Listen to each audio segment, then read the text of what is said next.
Settle in now, dear one. Rest your head gently against the pillow and let your breathing slow. Tonight, we're going to travel together through time, you and I, to a place where history unfolded in ways both heartbreaking and hopeful. Close your eyes if you wish, or let them grow heavy as I speak. There's no rush, no hurry.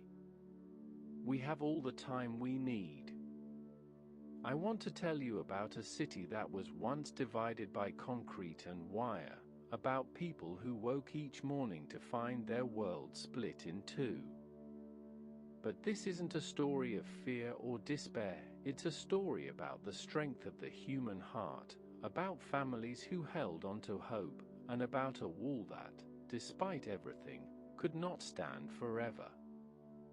So breathe deeply now. Let the tensions of your day drift away like autumn leaves on a quiet stream. Tonight, you'll walk through streets that once echoed with both sorrow and resilience. You'll meet people whose lives were changed by decisions made in distant rooms by powerful men. And through it all, I'll be here beside you, guiding you gently through these memories of a time not so long ago. Are you comfortable? Good. Then let us begin, slowly, peacefully, as all good stories should. You stand on a street corner in Berlin, but this is not the Berlin you might know from photographs of today. The year is 1945, and the war, that terrible, consuming war, has finally ended. Around you, the city breathes with exhaustion. Buildings stand like broken teeth against a grey sky, their windows empty, their walls scorched and crumbling. You can smell dust in the air, thick and persistent, mixed with something else, the faint, acrid reminder of fires long extinguished. You walk slowly down what was once a grand boulevard. Your footsteps echo softly on cobblestones, many of them loose or missing entirely. To your left, you notice a child's doll lying in the rubble, one arm missing, its painted face staring upward at the clouds. You don't pick it up. There are so many remnants of interrupted lives here that you've learned to simply notice them and move on, each one a small, silent testament to what has been lost. The people you pass move with careful purpose. An elderly woman pulls a wooden cart filled with bricks she's salvaged from a collapsed building. She'll use them to repair what remains of her home, or perhaps trade them for bread. A man in a threadbare coat walks beside you for a moment, his eyes distant, seeing something far beyond this ruined street.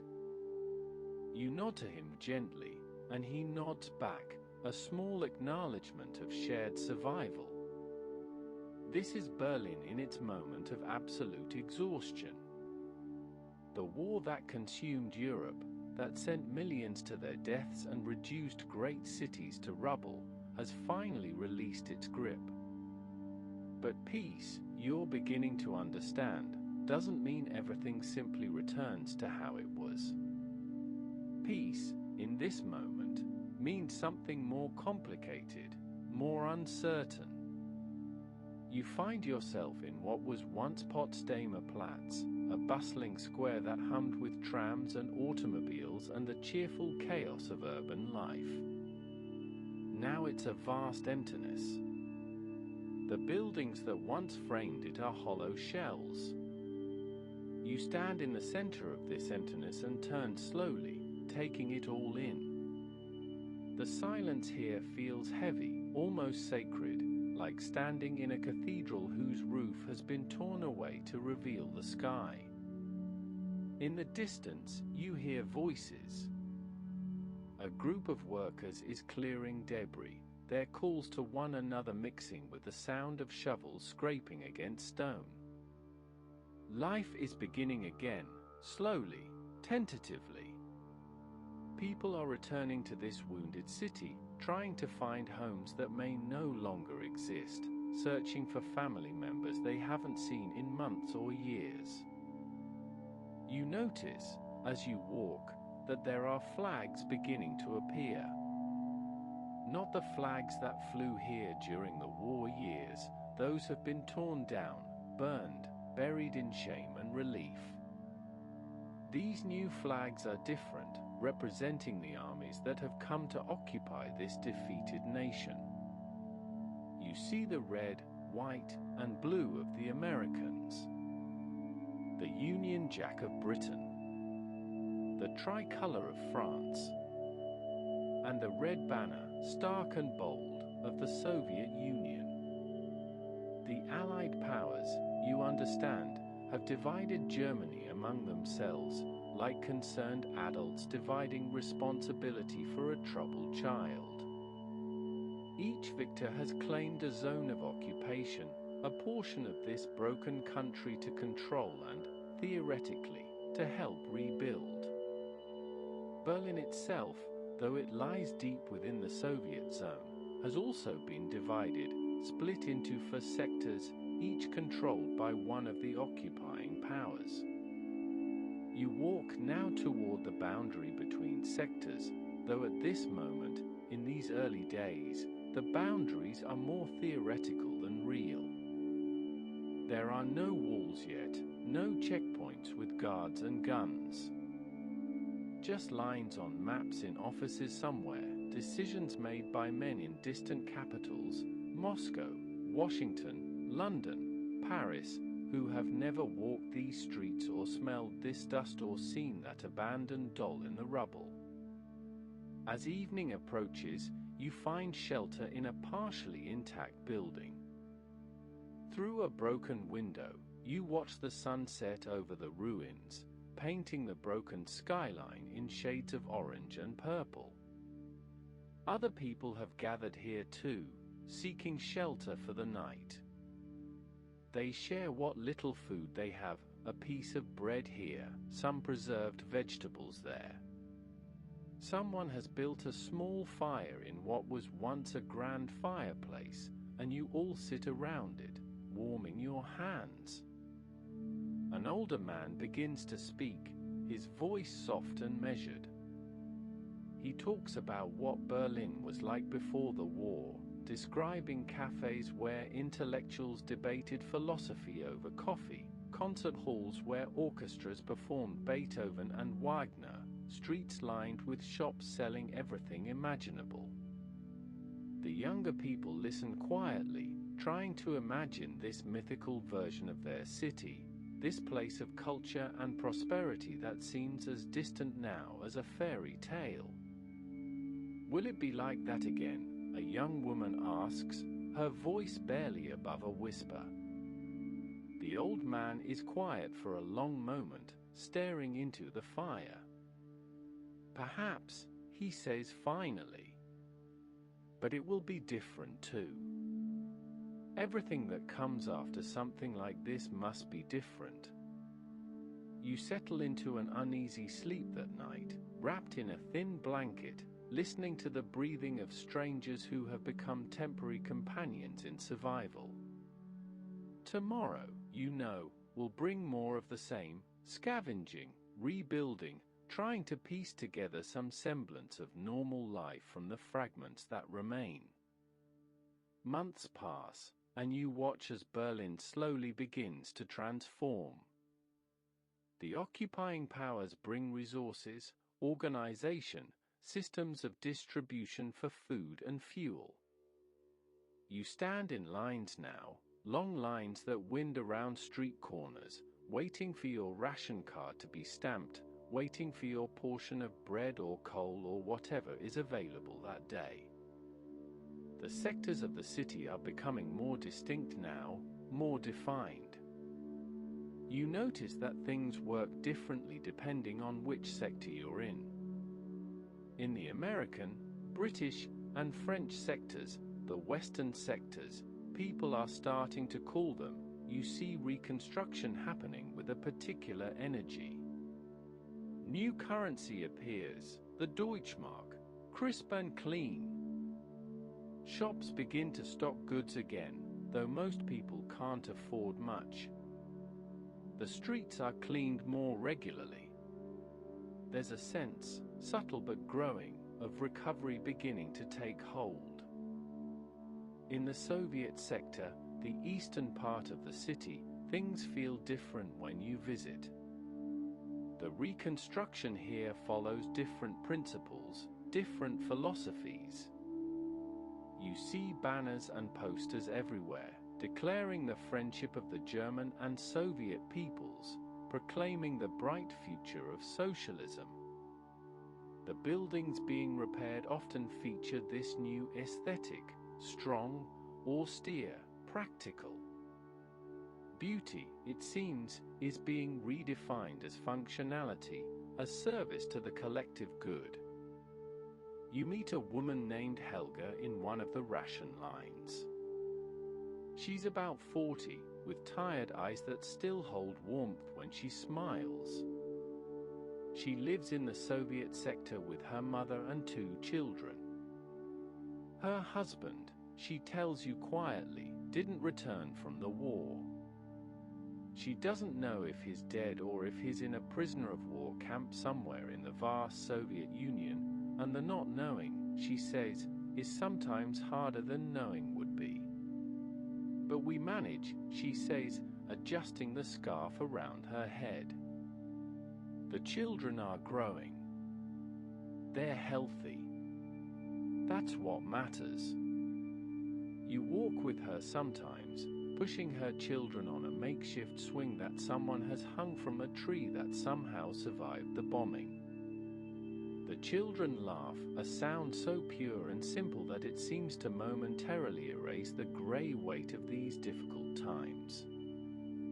Helga watches them with fierce love in her eyes, and you understand that this is what keeps people going, not grand political visions or economic theories, but these small, precious moments of ordinary joy.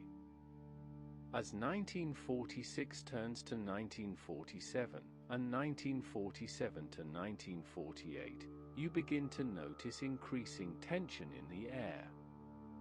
Conversations in the bread lines grow more hushed when certain topics arise.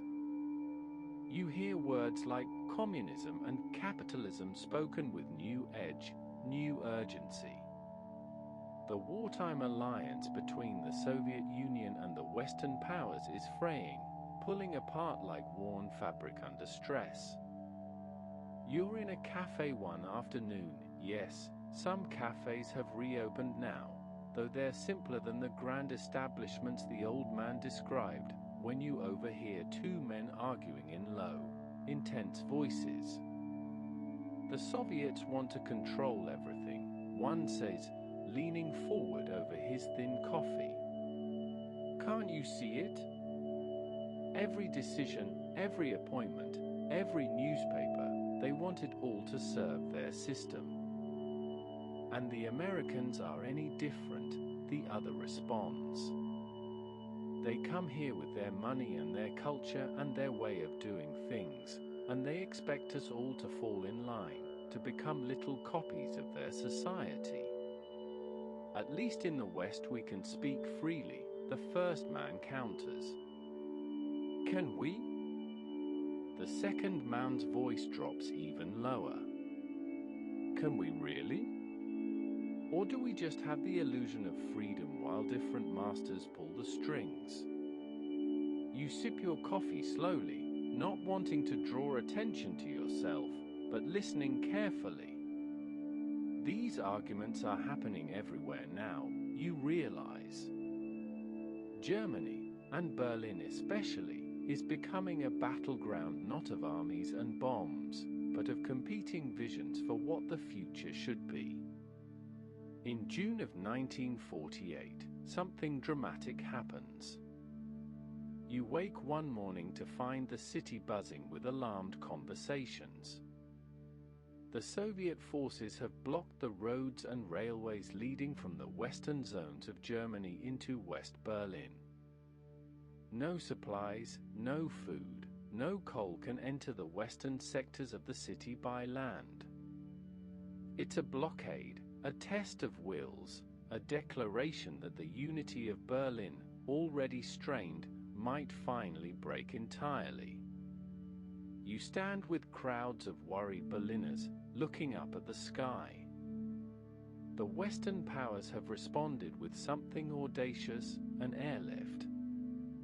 Planes, hundreds of them eventually, begin flying into Tempelhof Airport and other landing fields, bringing everything the city needs to survive. You watch them come, one after another, their engines rumbling overhead like distant thunder. Every few minutes, another plane descends, lands, unloads its cargo of flour or medicine or coal, and takes off again to make room for the next one. Children in the western sectors wait near the airports, and you see American pilots dropping small parachutes made from handkerchiefs, each one carrying a few pieces of candy or chocolate. The children call these pilots Rosenbomber, raisin bombers, and they wave enthusiastically at each approaching plane. Even in the midst of this political crisis, small acts of kindness bloom like flowers in concrete. The blockade lasts for nearly a year. You learn to live with the constant sound of aircraft overhead, the steady stream of supplies arriving from the sky. Helga, in the Soviet sector, faces different challenges. Supplies there are adequate, but there's pressure, subtle at first, then more overt, to demonstrate loyalty to the new order, to participate in rallies, to send her children to organizations where they'll learn the proper socialist values. I just want them to be good people, she confides in you during one of your meetings. You've found ways to visit each other, crossing between sectors while it's still possible, though the crossings are becoming more complicated, requiring more explanations. I don't care about politics.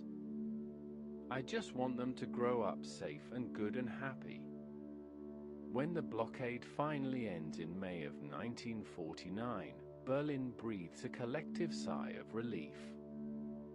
But something has changed irrevocably.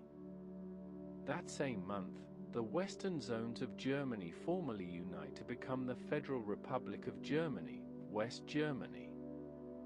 5 months later, the Soviet zone becomes the German Democratic Republic, East Germany. 2 countries now exist where one existed before, each claiming to be the true Germany, each following radically different paths. And Berlin, still divided into 4 sectors, sits like an island of contested ground between them. You're walking through the city in the early 1950s now, and the divisions are becoming more visible, more concrete in every sense. You notice that the border between East and West Berlin, once barely marked, now has guard posts. Not impenetrable ones yet, but their presence is growing.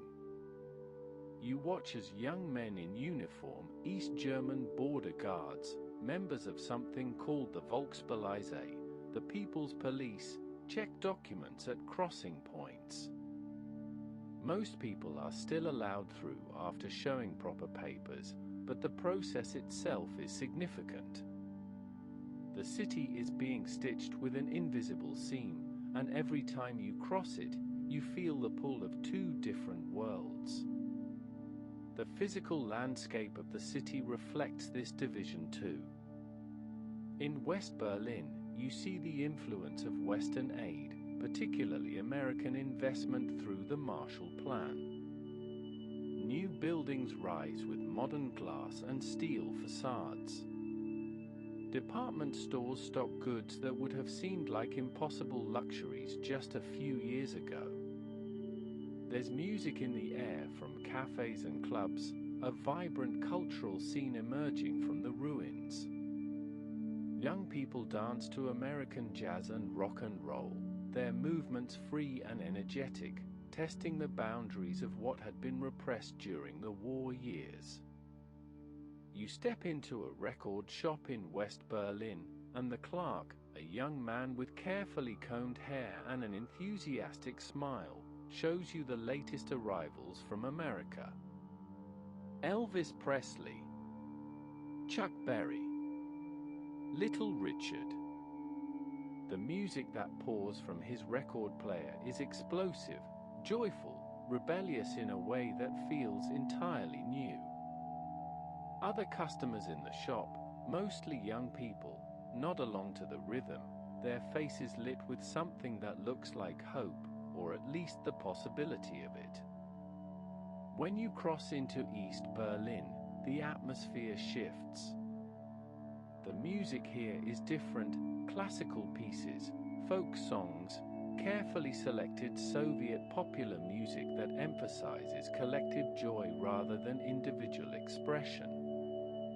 The buildings under construction follow the principles of socialist realism: grand, imposing, designed to inspire or at the achievement of the worker state rather than to serve individual comfort or aesthetic pleasure. You visit Helga in her apartment in East Berlin. She's managed to secure a better place now, 3 rooms for her family, in one of the newly constructed blocks near Stalinallee, the great boulevard that's being built as a showcase of socialist achievement.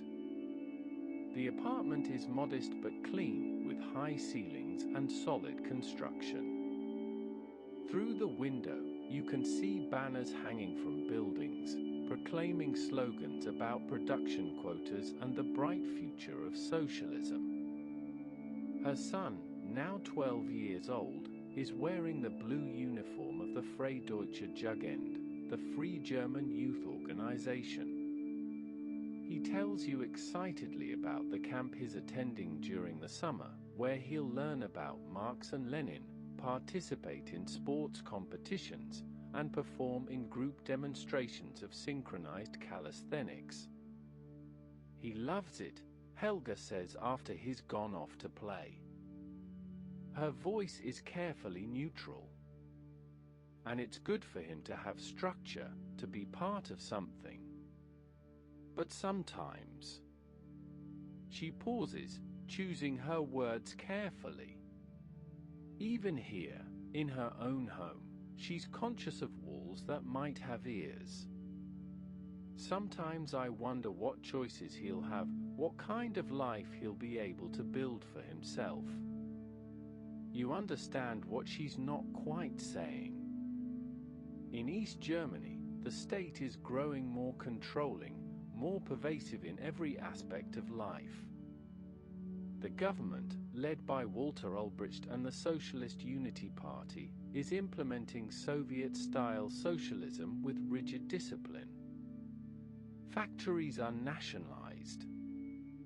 Agricultural land is being collectivized. And increasingly, there's surveillance, suspicion, the creation of an atmosphere where neighbors might report on neighbors, where expressing doubt about the system can bring serious consequences. The Stasi, the State Security Service, is being built into one of the most extensive intelligence and surveillance apparatuses the world has ever seen.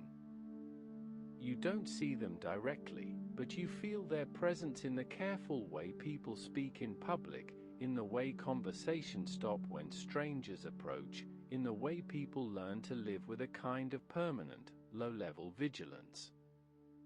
And yet, life continues. People fall in love. Babies are born. Children start school. Workers go to their jobs in factories or offices or shops. On weekends, families take trams to the parks or to the lakes outside the city, spreading blankets on the grass and sharing picnics, momentarily setting aside the weight of politics to simply enjoy a sunny afternoon. You spend a Sunday afternoon at Muggelsee, a lake on the eastern edge of Berlin. Families swim in the cool water, their laughter carrying across the waves. An older couple sits on a bench nearby, holding hands, watching the scene with gentle contentment. For these few hours, it's possible to forget about borders and ideologies, to simply be human beings enjoying the basic pleasures of summer. But the division is always there, a tension thrumming beneath the surface of everything. You see it in the newspapers, which tell increasingly different stories depending on which side of the city they're published in. Western papers write about the economic miracle unfolding in West Germany, about freedom and democracy and individual opportunity. Eastern papers write about the exploitation inherent in capitalism, about the superior humanity of socialism, about the warmongering intentions of the Western powers. You see it in the faces of people who work in one sector but live in the other. These border crossers, Grenzgänger, they're called, move between the two systems daily, experiencing their contrasts in the most intimate way. Some live in the cheaper housing of East Berlin while earning the harder currency of the West. Others do the reverse, maintaining family ties or professional connections that span the divide. One such person is Klaus, a man in his 30s who works as an engineer in West Berlin but returns each evening to his elderly parents' home in the east. You meet him on the S-Bahn, the elevated railway that still runs across sector boundaries. He's reading a Western newspaper, but he'll fold it carefully and put it away before he reaches the eastern sector, where possessing such materials could lead to questions, problems. It's like living in two different countries, he tells you, keeping his voice low enough that other passengers won't hear. And in a way, I suppose that's exactly what I'm doing. In the West, I design components for automobiles, work with the latest technology, discuss ideas freely with colleagues from different countries. In the East, I kiss my mother goodnight and try not to say anything that might bring trouble to her door. Why not move to the West, you ask gently. He's quiet for a moment, watching the city pass by outside the window. My parents, he says finally. They're old. They need help. And this is their home. They've lived in that apartment for 40 years. I can't ask them to leave everything they know, not at their age. So I live between two worlds, belonging fully to neither. His situation isn't unique. Thousands of Berliners navigate this same complex dance, maintaining connections that the political division tries to sever. But you can sense that this liminal existence is becoming more difficult, more tenuous with each passing year. The year is 1961 now, and tension in Berlin has reached a breaking point. You feel it in the air like electricity before a storm. The flow of people from east to west has become a flood, thousands every week, leaving the German Democratic Republic for what they see as the greater freedoms and opportunities of the West. The East German government is hemorrhaging its population, particularly young people, skilled workers, professionals. Doctors, engineers, teachers, the very people needed to build the socialist society, are voting with their feet, crossing into West Berlin and from there going on to West Germany or other Western countries. Since the end of the war, millions have left. For East Germany, it's not just an embarrassment, it's an existential crisis. You attend a graduation ceremony at a school in East Berlin. The students, 18 years old and full of potential, receive their diplomas with the usual mixture of pride and nervousness about the future. But you notice that some seats remain empty.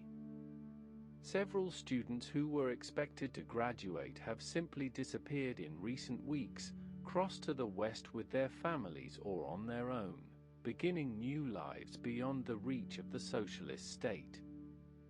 The principal speaks about duty, about building a new Germany, about the opportunities available to loyal citizens of the GDR. But his words seem to echo hollowly in the hall. Everyone knows what the empty seats mean. Everyone wonders who will be next. In early August 1961, you sense something is about to happen. There are more soldiers visible on the streets of East Berlin.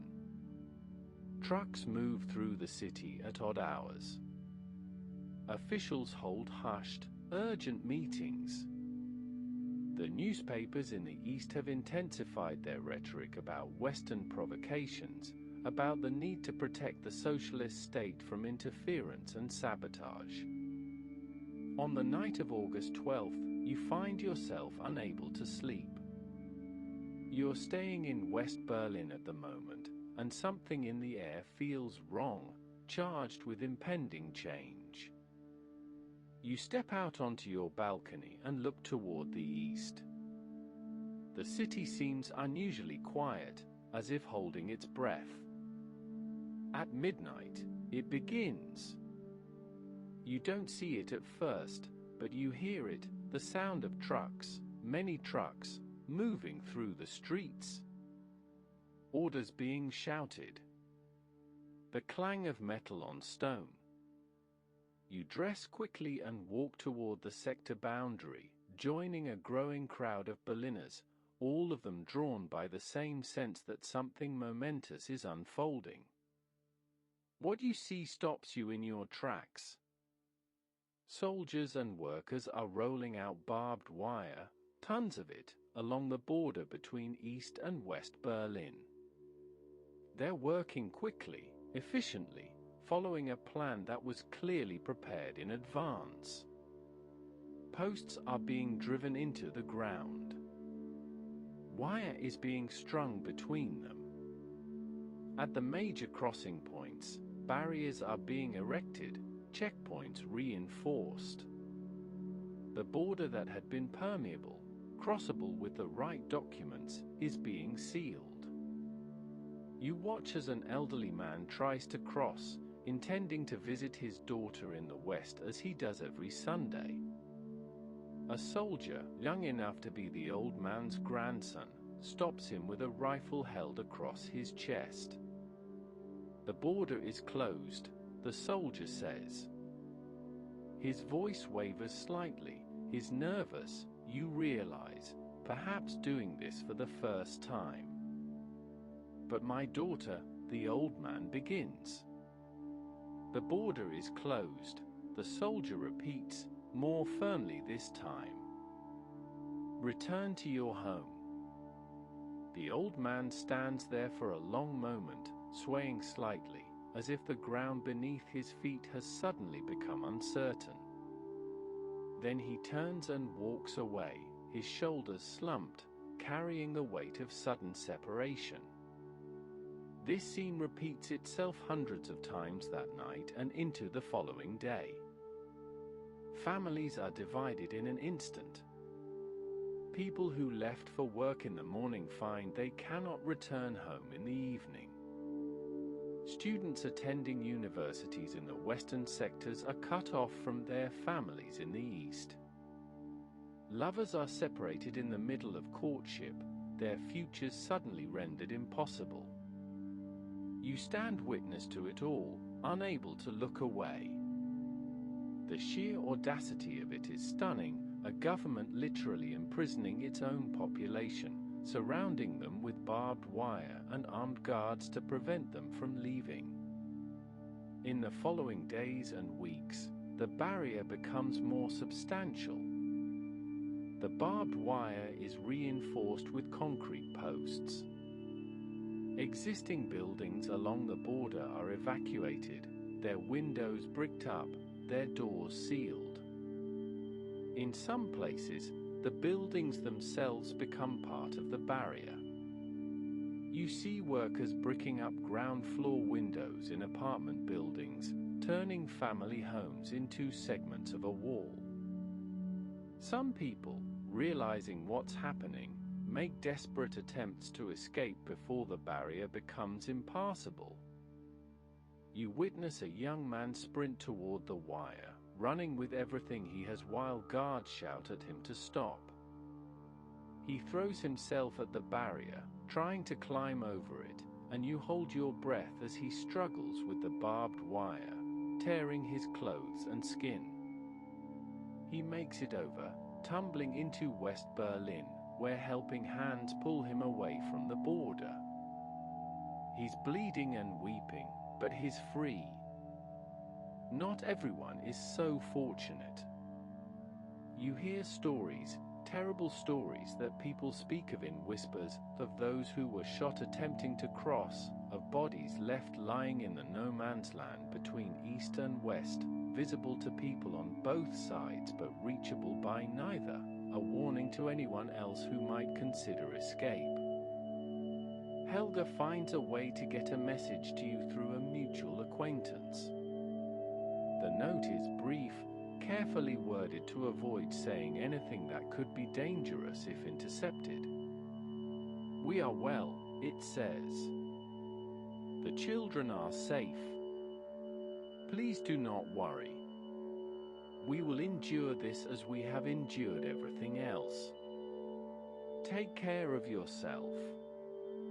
You hold the note for a long time, reading those simple sentences over and over, trying to read between the lines, wondering what she's not saying. The woman you've come to know as a friend is now on the other side of an increasingly impenetrable barrier, and you have no way to reach her, no way to see her children or hear their laughter or share a cup of ersatz coffee while talking about nothing important.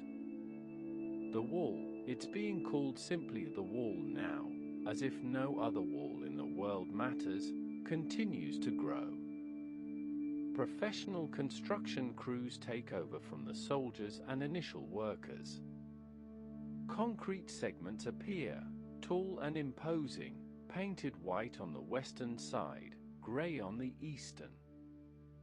Watchtowers rise at regular intervals, manned by guards with binoculars and rifles, their fields of vision overlapping to eliminate any blind spots.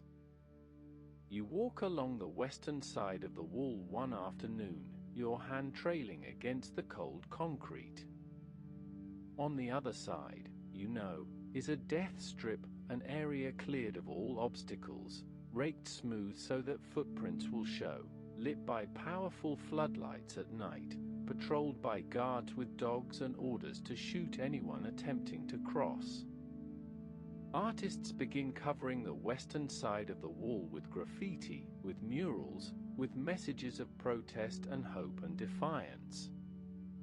You watch a young woman carefully painting a face on the concrete, a face split in two, one half weeping, the other screaming silently. Beside it, she writes in bold letters, "How many more must die?" The question haunts you. How many more indeed? The wall has already claimed lives. Peter Fechter, an 18-year-old construction worker, was shot while trying to escape and left to bleed to death in the death strip while people on both sides watched helplessly, his cries for help echoing in the terrible space between the walls. His death shakes the city, makes the reality of the barrier undeniable. The Western powers protest. Politicians make speeches. But the wall stands, and you understand with growing certainty that it will not be removed by diplomatic pressure or moral outrage. It's a physical manifestation of the division of Europe, of the Cold War that has frozen the continent in a state of armed tension. Life, as it must, continues on both sides of this division. You settle into the strange new reality of a city cut in half. In West Berlin, you see the development of a unique culture, an island of Western capitalism and democracy surrounded by socialist territory, subsidized by West Germany, visited by curious tourists who come to see this strange divided city, this front line of the Cold War. Young people from West Germany come to West Berlin because living here exempts them from military service. They bring artistic energy, political activism, countercultural ideas. The city becomes a magnet for students, artists, radicals, those seeking to live outside the mainstream of West German society. There's a vibrant music scene, experimental theater, political demonstrations, a sense of living in a place that exists outside normal rules, normal expectations. In East Berlin, life follows a different rhythm.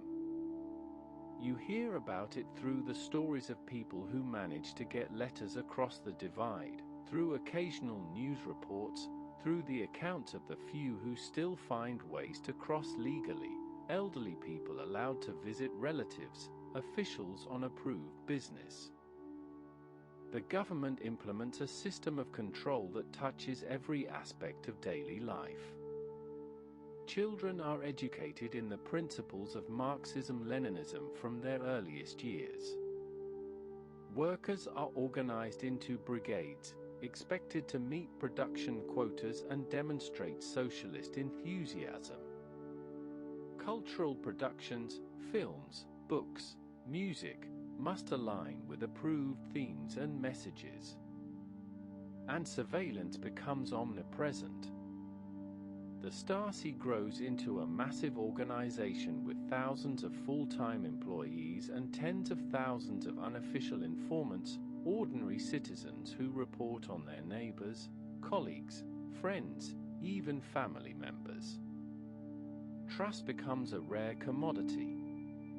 People learn to speak carefully, to keep their genuine thoughts hidden, to live behind masks of conformity. Yet even in this controlled environment, people find ways to maintain their humanity.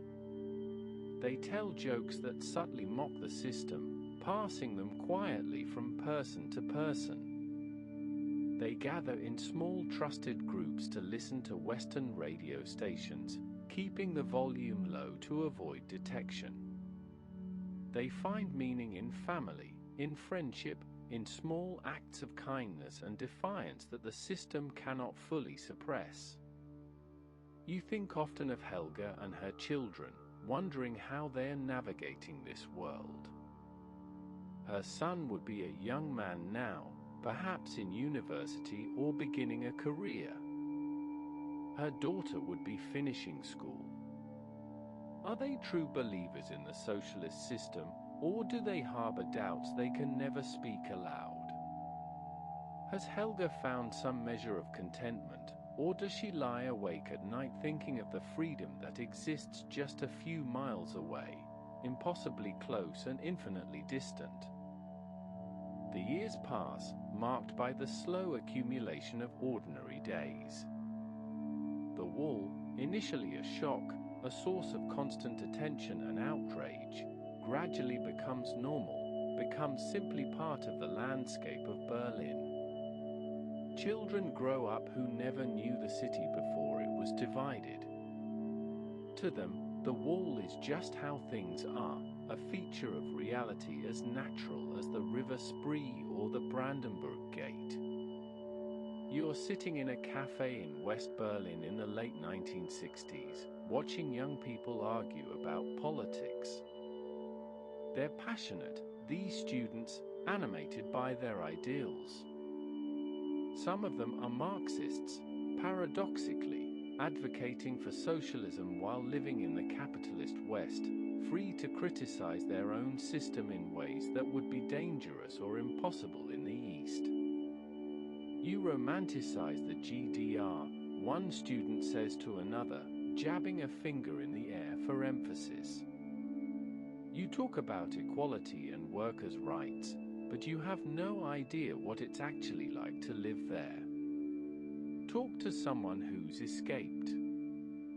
Ask them about the Stasi, about the constant surveillance, about not being able to speak freely even in your own home.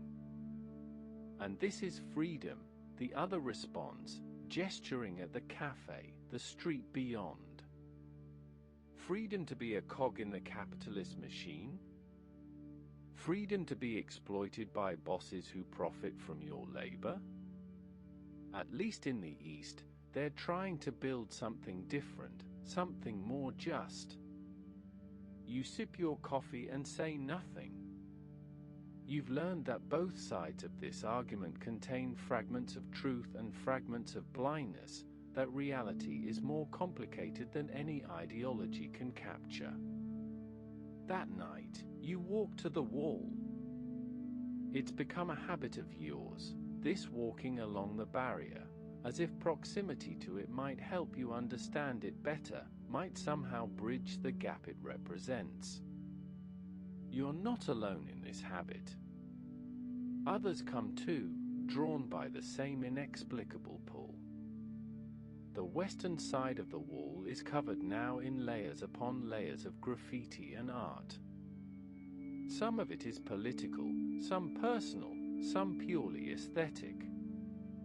You see messages in a dozen languages. Freedom. Tear down this wall. Brother, put down your gun. We are one people. Hearts with names in them, declarations of love separated by concrete, promises to wait, to remember, to hope. On the eastern side, you know, the wall is pristine, untouched by any decoration. Citizens of East Berlin are kept far back from the barrier by the death strip and inner walls. To them, the wall is officially called the anti-fascist protection rampart, a necessary defense against Western aggression and subversion. The propaganda insists that it protects the East, when in truth, as everyone knows but cannot say, it imprisons it. You meet an old woman at the wall one evening. She's standing very close to the concrete, one weathered hand pressed against it, her eyes closed. You wait quietly, not wanting to intrude, but she senses your presence and opens her eyes, turning to you with a sad smile. "My husband is on the other side," she says softly. "We were separated that first night, when the wire went up. He had been visiting his brother in the East, and then suddenly he couldn't come back. That was..." She pauses, calculating. 22 years ago now. We were married for 30 years before that. "I'm so sorry," you say, the words feeling inadequate. "We write letters," she continues. "The authorities allow that much." He tells me about his life there, his little apartment, his garden. He's retired now, you know. Worked as a carpenter his whole life. Always made beautiful things with his hands. Her own hand, still touching the wall, trembles slightly.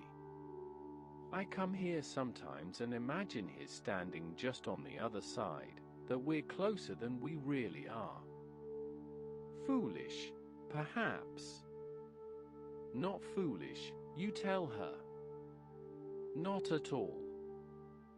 She looks at you with eyes that have seen too much sorrow, too much patience. They promised, you know, when the wall first went up. They said it was temporary, a necessary measure until the situation stabilized. We believed them, or we wanted to. We thought perhaps a few months, maybe a year. But here we are, all these years later, and it stands as solid as ever. Sometimes I think it will outlast me, that I'll die before I can touch his hand again. You stand with her in silence as the sun sets, painting the wall in shades of orange and purple, making it almost beautiful in the fading light. Eventually, she pats your arm gently and shuffles away, leaving you alone with your thoughts and the implacable presence of the barrier. Stories like hers are not uncommon. The wall has created thousands of such separations, thousands of lives put on hold or permanently altered by its existence. Families celebrate birthdays and holidays while missing members who live just miles away but might as well be on another planet. People grow old without seeing their children or grandchildren. Lovers make promises they cannot keep, their relationships frozen in time, unable to move forward or backward. And yet, people persist in loving, in hoping, in maintaining connections however they can. Letters cross the border, carefully censored by authorities on both sides, but still carrying news, affection, reminders that the bond has not been broken. On rare occasions, the East German government allows certain citizens to travel to the West, usually elderly people, those deemed unlikely to defect, given temporary permission to visit relatives. These reunions are bittersweet, shadowed by the knowledge that they're temporary, that the separation will resume. The wall also creates new forms of economic disparity. West Berlin, subsidized by West Germany and supported by the Western Allies, becomes prosperous. The shops stock goods from around the world. The streets are clean and well maintained. Cultural life flourishes with theaters, galleries, concert halls. Young people enjoy freedoms of expression and movement that their counterparts in the East can only dream about. East Berlin, meanwhile, struggles. The planned economy produces plenty of certain goods and chronic shortages of others. You hear stories of people waiting years for an automobile, of shops with empty shelves, of making do with what's available rather than what's desired. The architecture remains stark, functional, designed to serve the collective rather than please the individual eye. And yet, the East German government pours resources into certain showcase projects. They build the television tower, a massive structure that dominates the East Berlin skyline, a symbol of socialist achievement. When the sun hits it at certain angles, a cross of light appears on the sphere, a phenomenon that Berliners wryly call the Pope's revenge, finding humor in this unintended religious symbol atop a monument to atheistic socialism. You attend a concert one evening in West Berlin, a performance by an orchestra from West Germany. The music, Brahms, if you remember correctly, fills the hall with its complex beauty, and you let yourself be carried away by it, forgetting for a while about walls and divisions and all the sorrows of separation. Music, you think, is one of those rare things that can transcend barriers, that speaks a language beyond politics or ideology. After the concert, you step outside into the cool night air and see, in the distance, the lights of the television tower in the east, its sphere glowing against the dark sky. Two worlds, separated by concrete and ideology, but sharing the same city, the same sky, the same moon rising over them both. The 1970s bring a slight thaw in the frozen relationships between East and West. Treaties are signed, agreements reached. The basic existence of two German states is acknowledged, however grudgingly, by both sides. Some restrictions ease, though the wall remains as solid as ever. More people are allowed to cross, under carefully controlled conditions. You watch as East German pensioners, granted permission to visit the West, emerge from crossing points with expressions of wonder and shock, overwhelmed by the abundance they see in Western shops, by the freedom of movement, by the simple strangeness of a world they've been cut off from for so long. You see an elderly couple standing in front of a department store window in West Berlin, staring at the display of goods, electronics, clothing, toys, food, as if they've stumbled into a fairy tale. The woman is crying softly, and her husband holds her hand, patting it gently. "We didn't know," she whispers, loud enough for you to hear.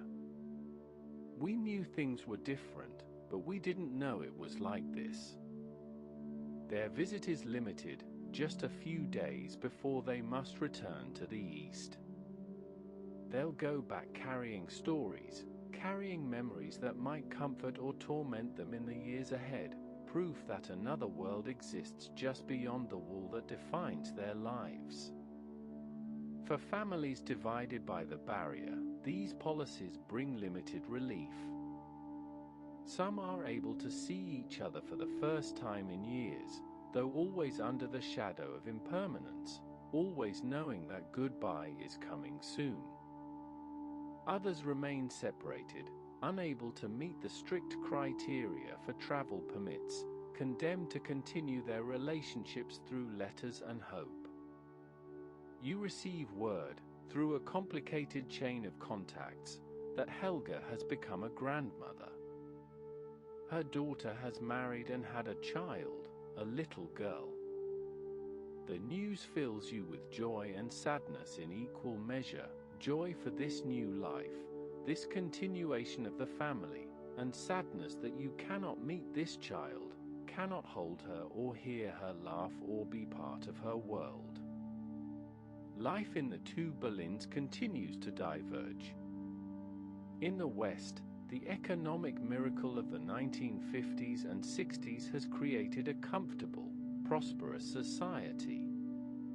People vacation abroad, buy cars and televisions and modern appliances, express themselves freely in speech and art and politics. There's complacency too, perhaps, a sense that this division is permanent, that the wall will always be there, and one must simply adapt to that reality.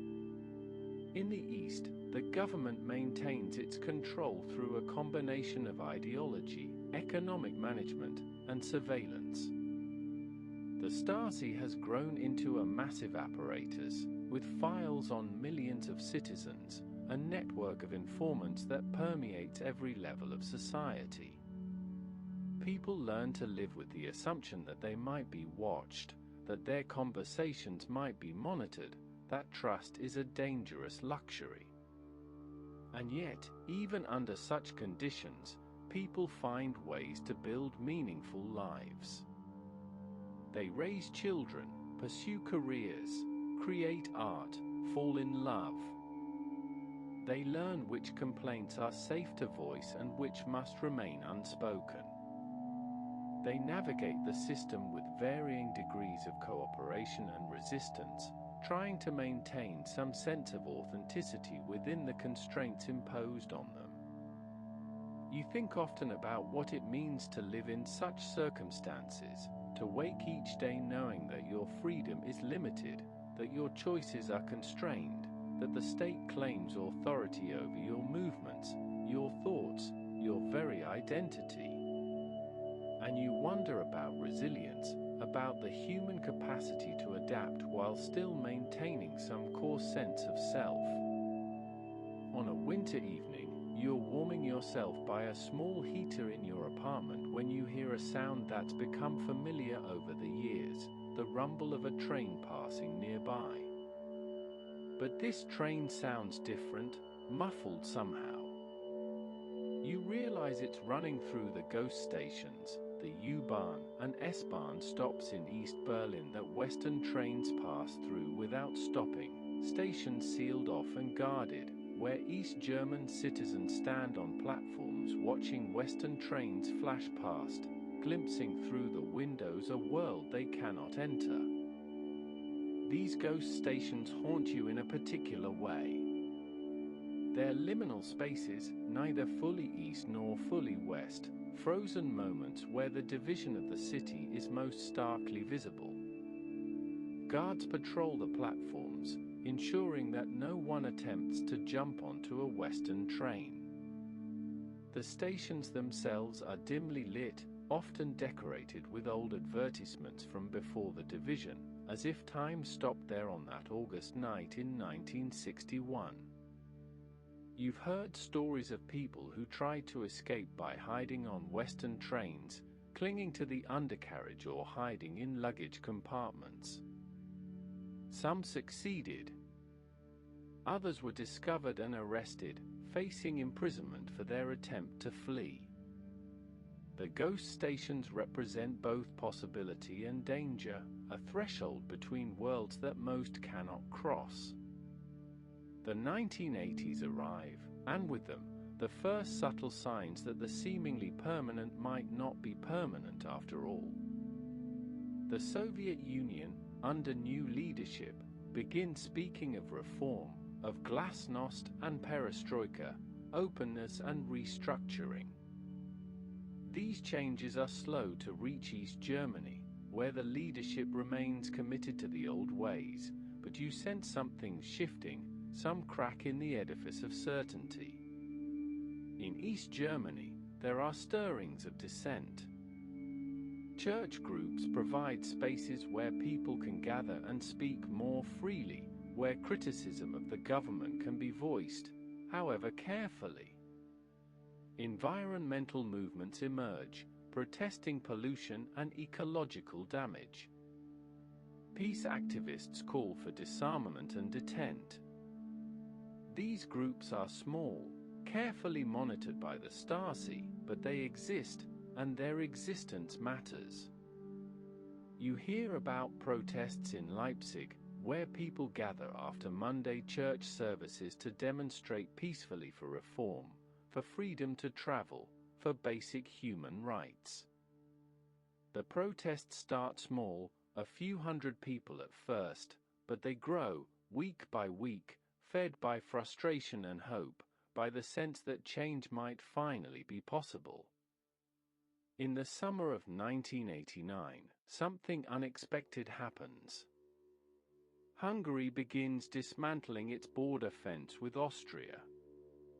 East German tourists in Hungary realize that they can cross into Austria, and from there to West Germany.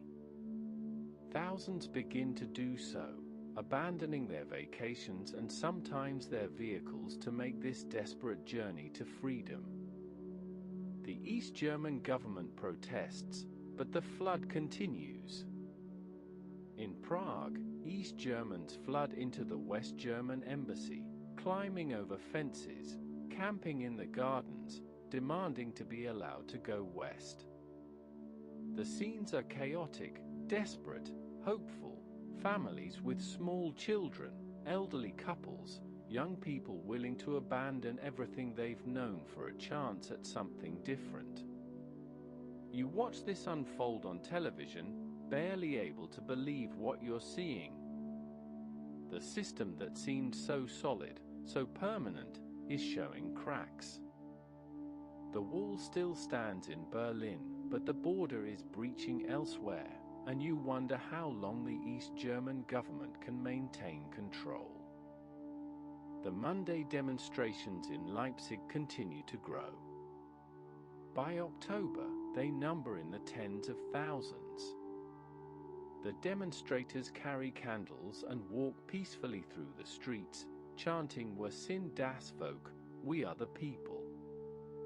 It's a simple statement, but profound in its implications, a rejection of the government's claim to speak for the people, an assertion of popular sovereignty, a demand to be heard. The government threatens to use force.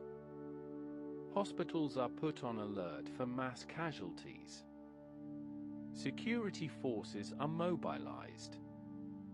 There's a terrifying moment when it seems the state might respond as China did in Tiananmen Square just months before, crushing the protest movement with tanks and soldiers. But the order to shoot never comes.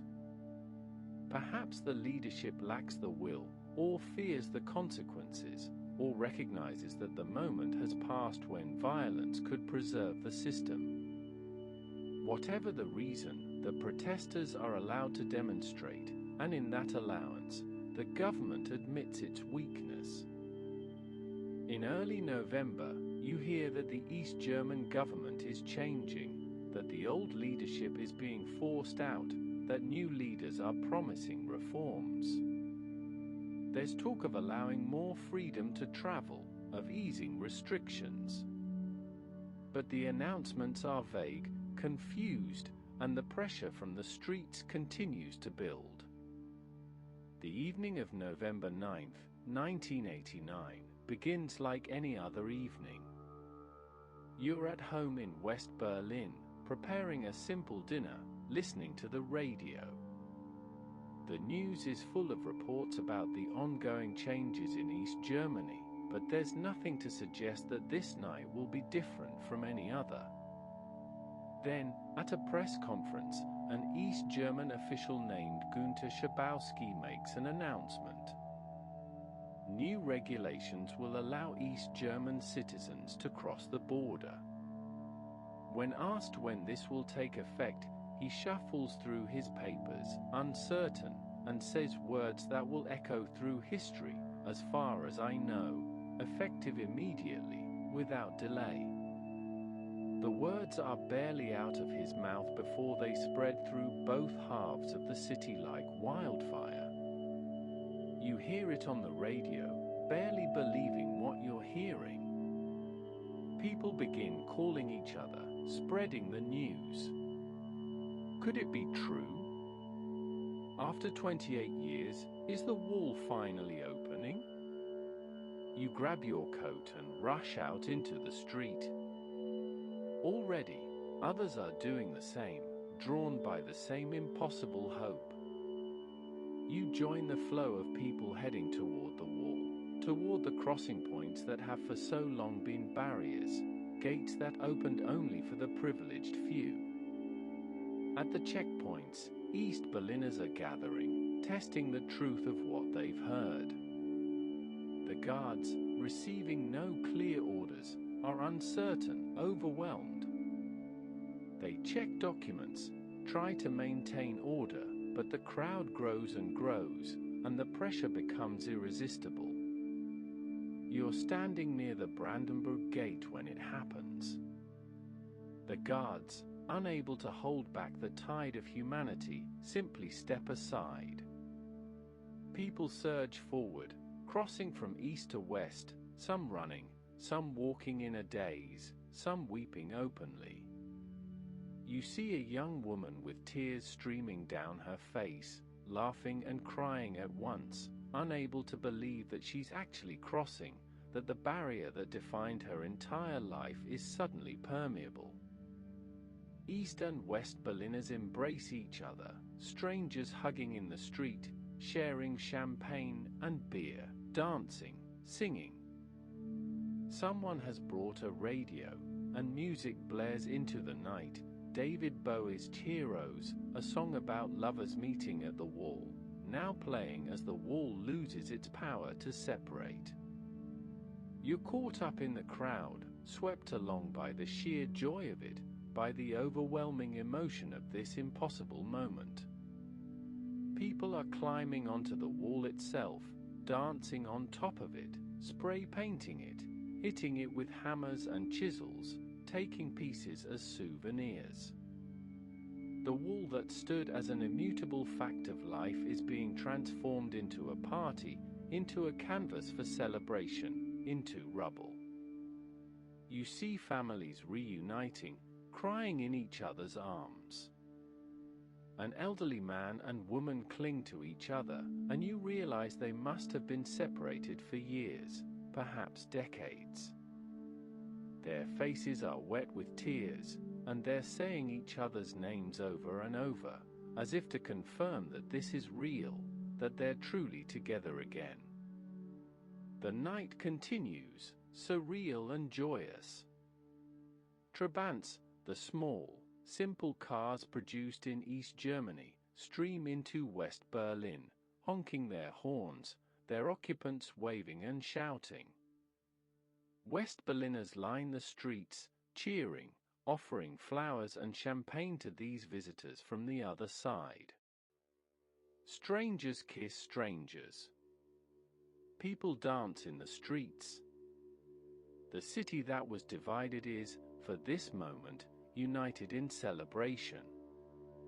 You find yourself thinking of Helga, wondering if she's part of this crowd, if she's finally crossing over to see the West she's been separated from for so long. You scan faces, hoping somehow to spot her, but the crowd is too large, too chaotic. Maybe tomorrow, you think. Maybe in the days to come, you'll find each other. As dawn approaches, you're exhausted but unable to leave, unable to tear yourself away from this historic moment. The wall is still standing. It will take time to physically dismantle such a massive structure, but its power is broken. The barrier that seemed eternal has been revealed as merely temporary after all, a human construction that humans can unconstruct. You watch the sun rise over Berlin, illuminating both halves of the city with the same golden light. People are still celebrating, still crossing back and forth, still unable to quite believe what's happening. On top of the wall, silhouetted against the brightening sky, young people dance and embrace, claiming this space that was forbidden for so long. In the days that follow, the celebration continues, but it begins to mix with more complicated emotions. Euphoria gives way to uncertainty, to questions about what comes next. The wall is open, but the two Germanys still exist as separate states. The systems, capitalism and socialism, democracy and single-party rule, still differ fundamentally. What will happen now? You manage to find Helga within a week, meeting her at a pre-arranged spot near a crossing point. She looks older, of course, you both do, but her eyes are bright with emotion. You embrace, holding each other for a long moment, and when you finally step back, you're both wiping tears from your cheeks. "I never thought I'd see this day," she says. "I truly didn't. I'd resigned myself to living my whole life over there, never seeing this side again. And now you're here, you finish for her." She nods, looking around at the streets of West Berlin with wonder and something else, something that might be apprehension. "It's so different," she says quietly. "Not just the buildings and the shops, but everything. The way people talk, the way they dress, the things they take for granted.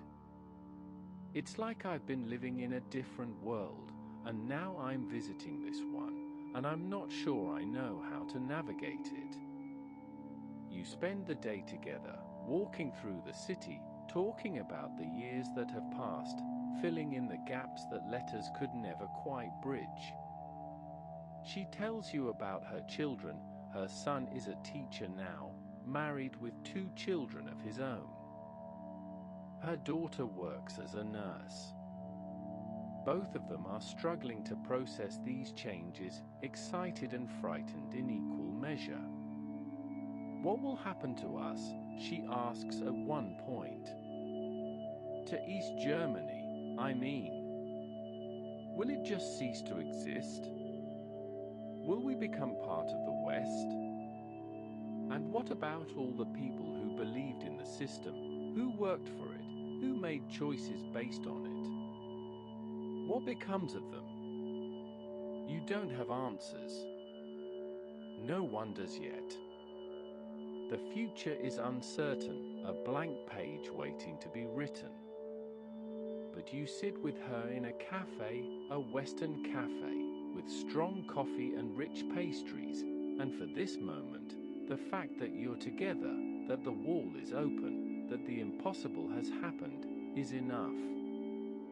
The months following the opening of the wall are turbulent, confusing, hopeful, and frightening all at once. You watch as people from East Germany flood into the West, shopping with the welcome money given to them by the West German government, overwhelmed by the abundance and variety of goods available. You see them in stores, touching things reverently, carefully counting their money, trying to decide what to buy from among so many choices. Some return to the East after their visits, going back to their jobs and homes and the life they know.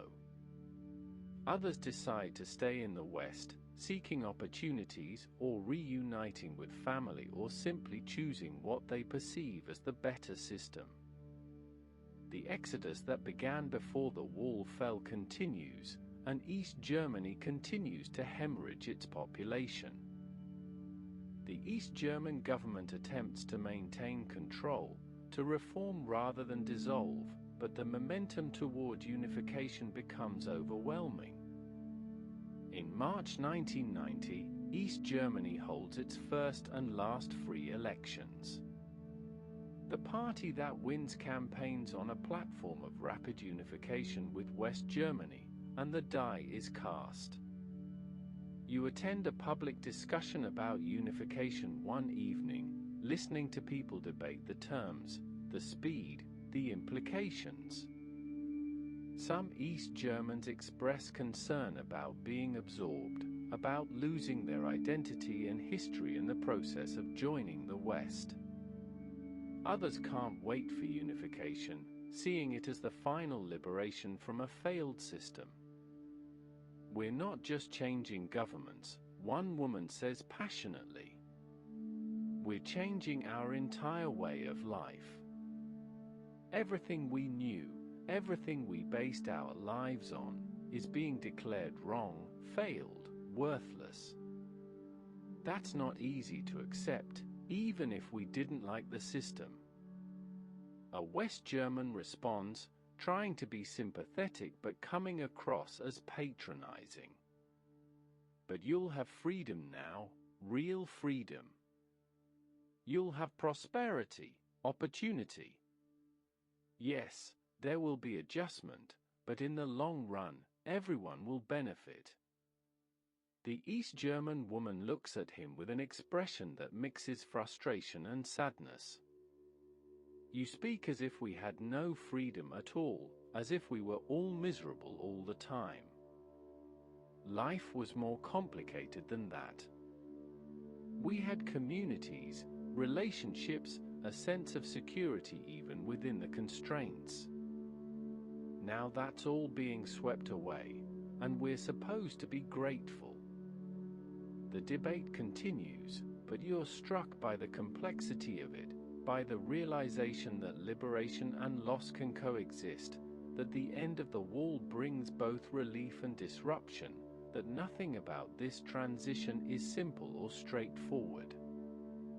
On October 3, 1990, Germany officially reunifies. The German Democratic Republic ceases to exist, and its territory becomes part of the Federal Republic of Germany. You stand among crowds celebrating this historic moment, watching fireworks light up the sky over Berlin, and you feel the weight of everything that's happened, everything that led to this point. The wall itself is being systematically dismantled now, piece by piece. You visit one of the demolition sites, watching heavy machinery tear down the concrete segments that once seemed so permanent. Some sections are being preserved as monuments, reminders of what was and what should never be again. But most of it is simply being destroyed, reduced to rubble, carted away to be crushed and recycled. You pick up a small piece of concrete from the ground, painted on one side with bright graffiti. It's remarkably heavy for its size, solid and dense. You turn it over in your hands, thinking about what it represents, division and suffering, but also the human capacity to overcome even the most seemingly insurmountable obstacles. The years that follow reunification are difficult in ways that the celebrants of 1989 didn't fully anticipate. The East German economy, inefficient and outdated, cannot compete with Western businesses. Factories close. Unemployment soars. Many East Germans feel like second-class citizens in the unified Germany, their qualifications and experience devalued, their lives before the wall dismissed as wasted time. You see the psychological toll this takes. People who were teachers or doctors or engineers in East Germany find their credentials questioned, their expertise deemed inferior. They must retrain, requalify, prove themselves all over again. The sense of worthlessness, of being told that their entire professional lives counted for nothing, weighs heavily. The Stasi files are opened, and people discover which of their friends, colleagues, even family members informed on them. Marriages dissolve. Friendships end. The revelations tear through communities, leaving suspicion and betrayal in their wake. Some people choose not to read their files, preferring uncertainty to the painful knowledge of who betrayed them. Helga reads her file. She tells you about it one afternoon, her voice flat, emotionless. Her next-door neighbor, a woman she considered a close friend, had been reporting on her for years. Small things, mostly, comments Helga made about shortages in the shops, her son's interest in Western music, visitors who came to her apartment. Nothing that led to serious consequences, but still, the betrayal cuts deep. I keep trying to understand why, Helga says. Was she afraid? Did they pressure her? Did she believe she was protecting socialism? Or did she just do it for the small privileges they offered, a better apartment, access to certain goods? I'll never know. She died 2 years ago, and now I can't even confront her, can't even ask her why. You listen, offering what comfort you can, but you know there's no real consolation for this kind of wound. The wall has fallen, but its shadows linger, its effects ripple forward through time, shaping lives and relationships in ways that will take generations to fully process. At the same time, there are remarkable stories of resilience and renewal.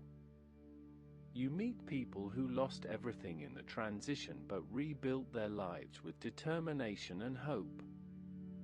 You see new businesses opening, founded by East Germans who embraced the opportunities of the market economy. You watch as young people from both former Germanys come together, forming friendships and partnerships unburdened by the old divisions. The physical landscape of Berlin transforms rapidly. Where the wall once stood, there's now mostly empty space, gradually being filled with new construction. The death strip, that terrible no-man's land where people died trying to escape, becomes parks and streets and building sites. The city knits itself back together, slowly erasing the scar that divided it. But not entirely. Some sections of the wall are preserved, turned into memorials and museums. The longest remaining stretch becomes the East Side Gallery, where artists from around the world paint murals celebrating freedom, unity, and hope. You visit it sometimes, walking along this open-air gallery, reading the messages that people leave, seeing how the wall has been transformed from a symbol of division into a canvas for human creativity and aspiration. Years pass, and Berlin becomes a magnet for people from all over the world. The city's complex history, its role in the 20th century's great tragedies and triumphs, makes it endlessly fascinating.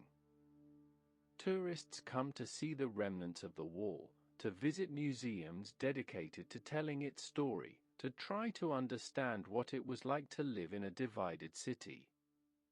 You sometimes find yourself talking to these visitors, sharing your memories of what it was like. They listen with fascination, asking questions, trying to imagine a world where a city could be split so completely. For them, it's history. For you, it's memory, lived experience, something that still feels immediate and present. One day, you are standing near the Brandenburg Gate, now fully accessible from all sides, no longer a boundary between worlds, when a young woman approaches you. She's in her 20s, holding a guidebook, clearly a tourist. "Excuse me," she says in English. "Were you here when the wall came down?" You nod. "I was.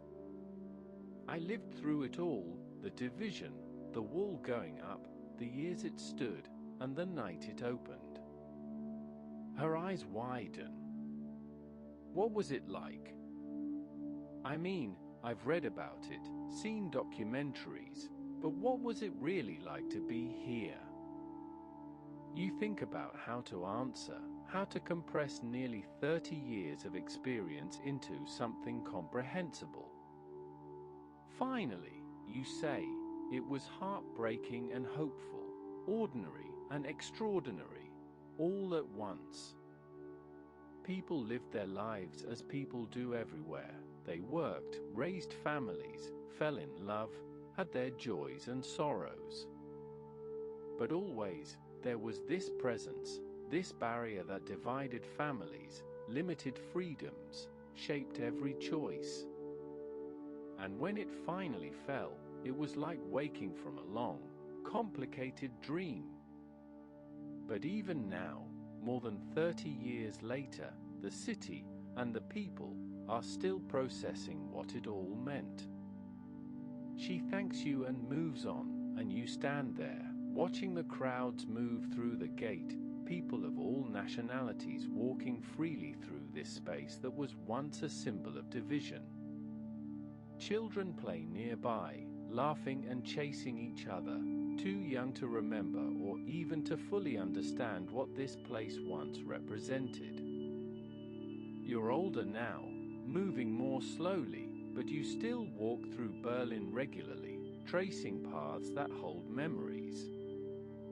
You pass buildings that were ruins when you first arrived, now restored or replaced with modern structures. You walk streets that were once bisected by the wall, now flowing seamlessly from what was east to what was west. Helga has become a regular part of your life again. You meet for coffee once a week, sometimes more often. She's a great-grandmother now, delighted by her great-grandchildren, though she sometimes expresses quiet concern about the world they're inheriting. They don't really understand what it was like, she says one afternoon, watching children play in a park that used to be in East Berlin. They know about the wall intellectually, from school lessons and museum visits. But they can't really grasp what it meant to live with it, to have it shape every aspect of your life. And maybe that's good. Maybe each generation should be free from the burdens of the previous one. But still, I worry that if we forget, if we take freedom for granted, we might lose it again. You understand her concern. The reunification of Germany, the fall of the wall, sometimes seems like an inevitable progression of history when viewed in retrospect. But you remember how uncertain it all was, how it could have gone differently, how close the world came to different outcomes. The wall stood for 28 years. Plenty of people died believing it would stand forever. There are new divisions in the world now, new walls being built or discussed. You read about them in the newspapers, see them on television, and you feel a deep sadness. Have we learned nothing? But you also see the opposite, people crossing borders, cultures mixing, the slow, difficult work of building understanding and connection across differences. Berlin itself has become a symbol of this complexity. The city that was divided now prides itself on its diversity, its tolerance, its willingness to embrace people from everywhere. But there are still tensions, still economic disparities between the former East and West, still people who feel left behind or marginalized. Unity, you've learned, is not a destination but a continuous process, a choice that must be made and remade. You visit the Berlin Wall Memorial, a site that preserves a section of the border installation in its full depth, the outer wall, the death strip, the inner wall, the watchtower. Visitors can see how elaborate the barrier system was, how much effort and resources went into keeping people imprisoned in their own country. There's a chapel there, a simple building with a tower you can climb for a view over the memorial site. You stand in the chapel one quiet afternoon, reading the names of those who died trying to cross the wall. There are so many names, each one representing a person who wanted freedom enough to risk everything for it. Peter Fechter, who you remember hearing about as he died in the death strip. Günter Litvin, one of the first to be shot trying to escape. Ida Siegmann, who jumped from a building window in a desperate attempt to reach the West and died from her injuries. So many others, known and unknown, each with their own story, their own dreams that ended at the wall. The weight of it settles on you like a physical presence. These weren't just statistics or historical facts. They were people, human beings with families who loved them, with futures that were stolen from them. The wall was not just concrete and wire, it was a machine for crushing human hopes and aspirations, and these names are the price that was paid. But you also think about the millions who survived, who endured, who found ways to maintain their humanity despite everything. The families who stayed connected across the divide through letters and faith. The people who risked helping others escape. The ordinary citizens who, in the end, peacefully brought down the system that oppressed them. Their courage, their resilience, their refusal to surrender hope, that's part of the story too. As evening approaches, you make your way to the East Side Gallery, the long stretch of wall covered in murals. The artworks have weathered over the years, some fading, some restored. You walk slowly along it, taking in the different visions, some political, some personal, some purely aesthetic. One mural shows two men kissing, a famous image of Soviet leader Brezhnev kissing East German leader Honecker, transformed into a statement about the betrayal of socialist brotherhood. Another shows a Trabant car breaking through the wall, a symbol of East Germans breaking free. You stop in front of a simpler image, just hands reaching toward each other across a gap, almost touching but not quite. The caption reads, in several languages, "It happened in November." You stand there for a long time, remembering that night, the joy and tears, the impossible becoming possible. A tour group passes by, the guide explaining the significance of the wall, the story of its rise and fall. The tourists take photographs, ask questions, try to understand. Some of them are young enough that the Cold War is ancient history to them, as remote as World War II or the Great Depression. But they're here, they're learning, and that matters. You think about what you would want them to know, what lessons the wall might offer to future generations. That freedom is precious and fragile. That walls, physical or otherwise, always do more harm than good. That ordinary people, when they come together, have tremendous power to change what seems unchangeable. That separation and division are human choices, not inevitable forces, and therefore can be unchosen.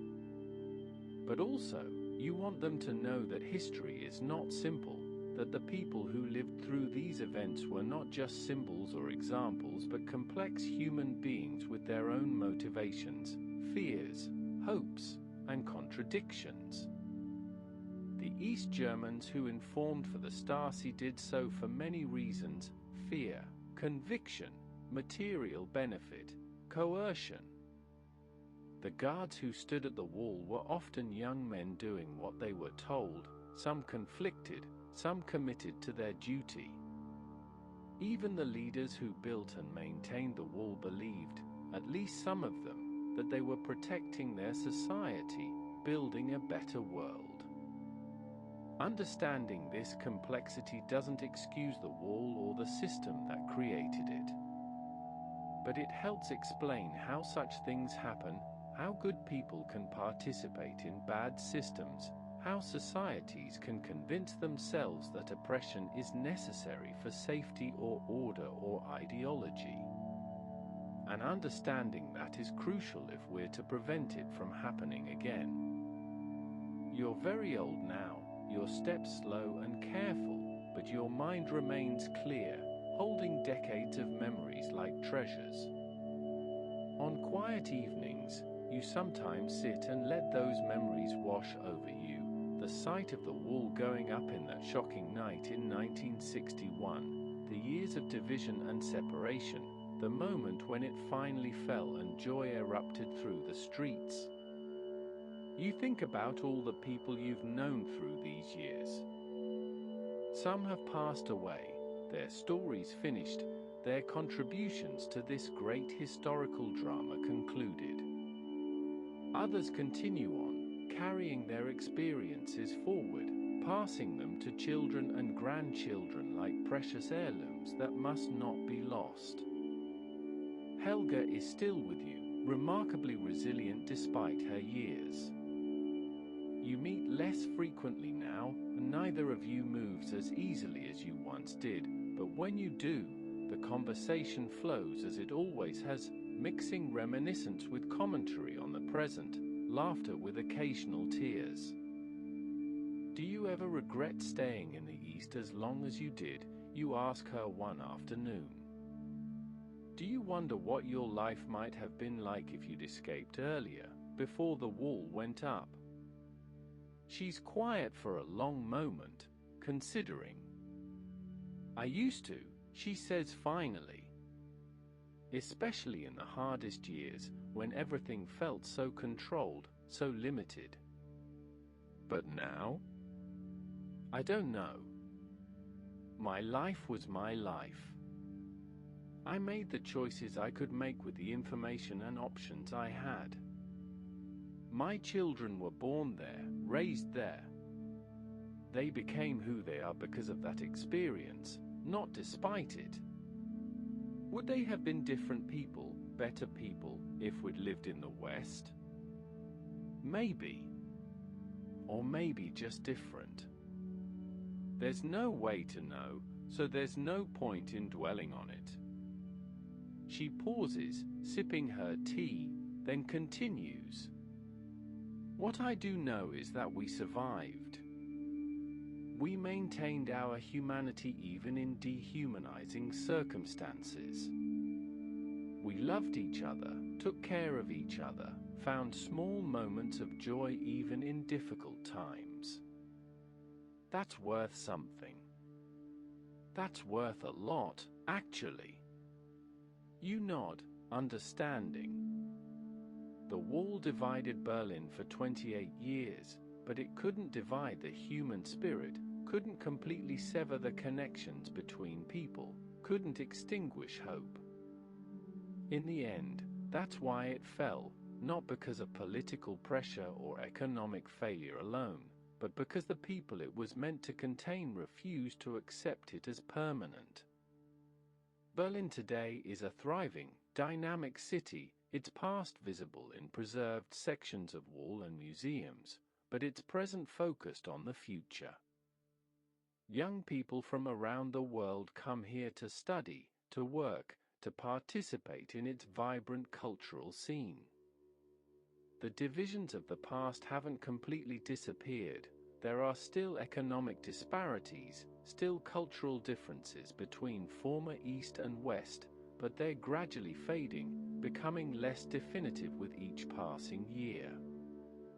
You sometimes guide visiting groups, especially young people, sharing your memories and experiences.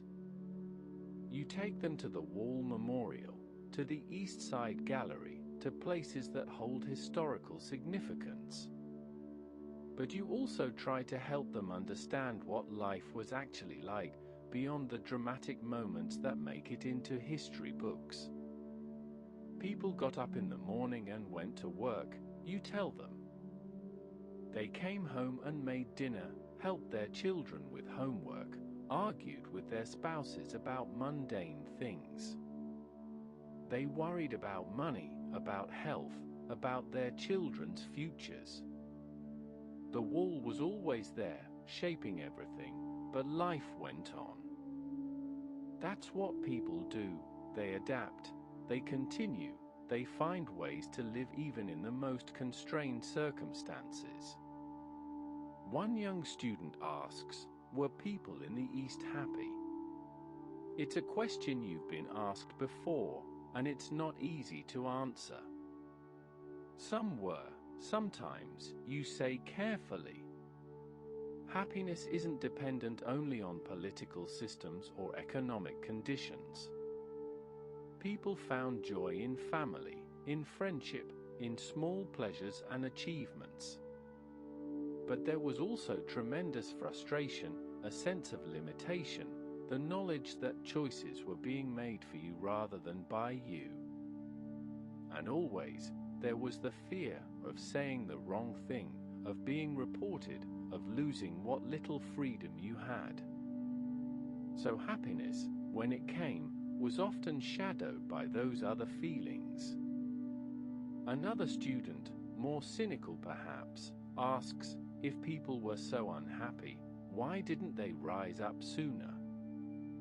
Why did it take until 1989? You smile at the question, recognizing the assumption behind it, that oppression inevitably and quickly leads to revolution, that people will always fight back immediately against injustice.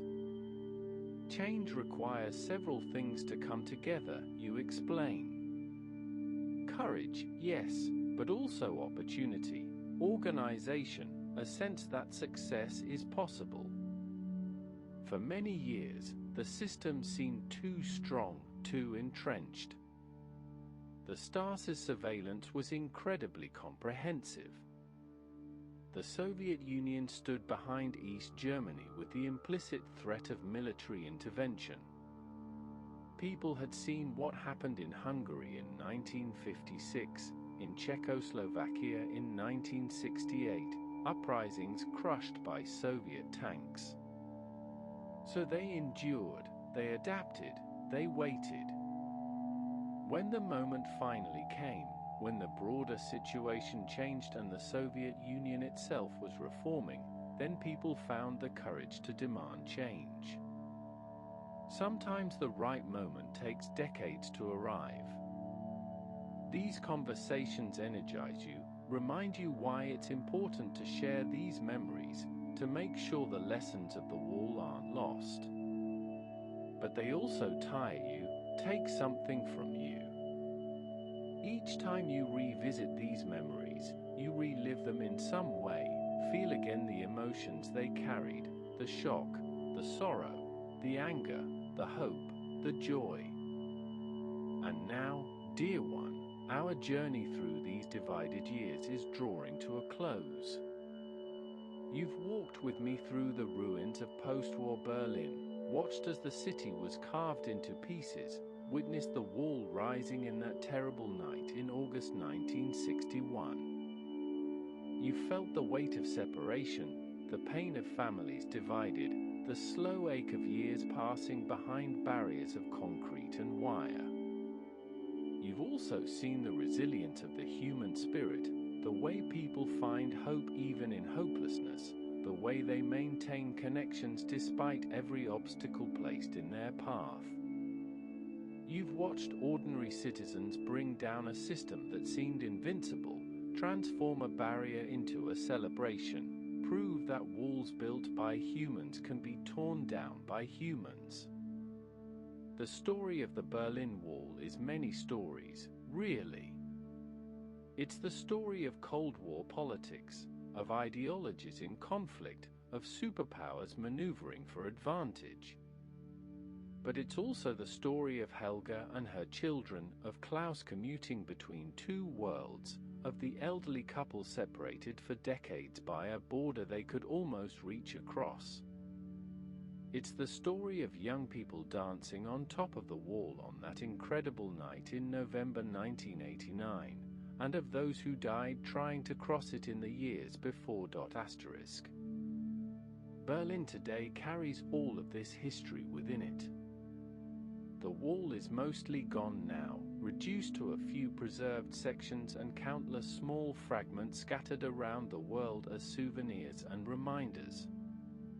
But its memory remains, inscribed in the city's geography, in the stories people tell, in the ways that division and its overcoming have shaped this place and its people.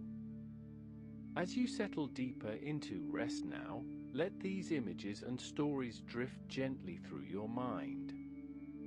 The wall rising, the wall standing, the wall falling. The sorrow and the joy. The separation and the reunion. All of it part of the great, complicated, beautiful, tragic story of human beings trying to live together, to organize their societies, to balance security and freedom, community and individuality. Asterisk, the lessons of the wall are timeless ones. That freedom matters. That families matter more than politics. That barriers between people, whether physical walls or walls of prejudice and fear, diminish us all. That change, even when it seems impossible, can arrive suddenly when the moment is right and when people find the courage to demand it. That hope is worth maintaining even when circumstances seem hopeless. Rest now, and let your breathing slow.